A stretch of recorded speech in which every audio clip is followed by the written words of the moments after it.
मुळात झालं असं की सलील देशमुख यांच्या संदर्भामध्ये अनिल देशमुखांना विचार करावा लागला।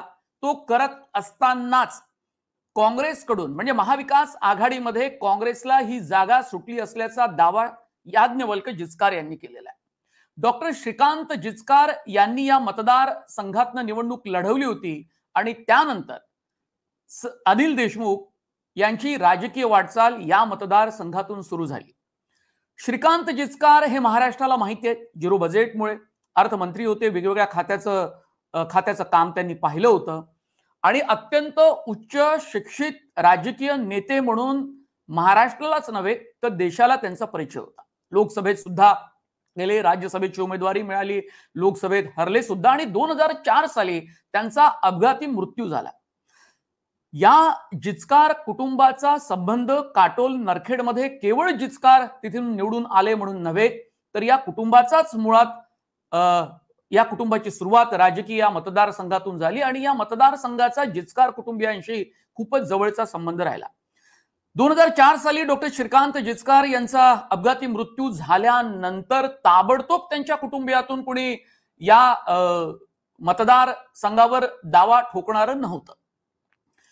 मुलगी मैत्री जिचकार ही सामाजिक आणि शैक्षणिक संस्था चालवते आणि नागपूर जिल्ह्यामध्ये तिचं चांगलं काम आहे शाळांसाठी। पण याज्ञवल्क जिचकार यांनी काँग्रेसच्या युवा शाखेतनं सुरुवात केली राजकारणाला, पण त्यांचंही सामाजिक काम आहे।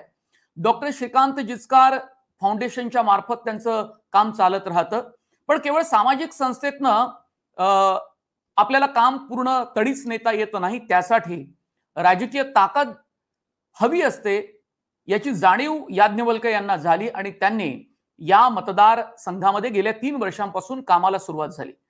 श्रीकांत जिचकार यांचा राजकीय सामाजिक वारसा याज्ञवल्क यांना लाभलेला आहेच, त्याचा फायदा या काटोल नरखेड मतदारसंघामध्ये त्यांना होऊ शकतो।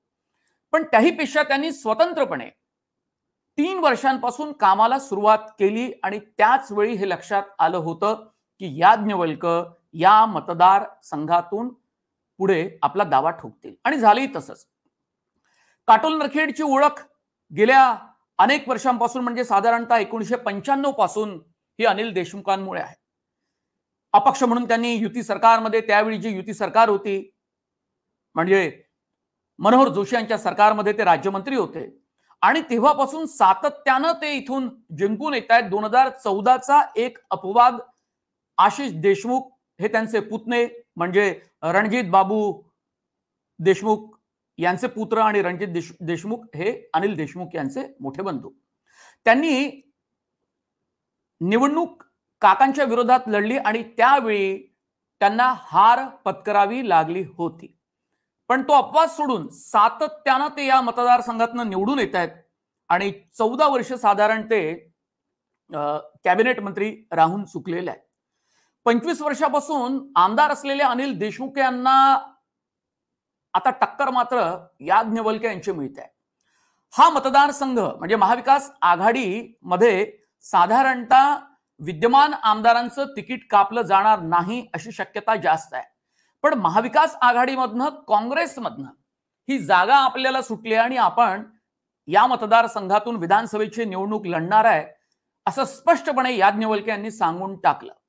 पण जागा वाटपाचा तिढा अजूनही सुटलेला नाही। महायुतीसाठी विदर्भात जसं संकट आहे आणि महाराष्ट्रातही जागा वाटपाचं संकट आहे, तसंच संकट महाविकास आघाडीमध्ये आहे आणि याची चुणूक काटोल नरखेड मतदारसंघातनं आपल्याला अनुभवायला मिळते।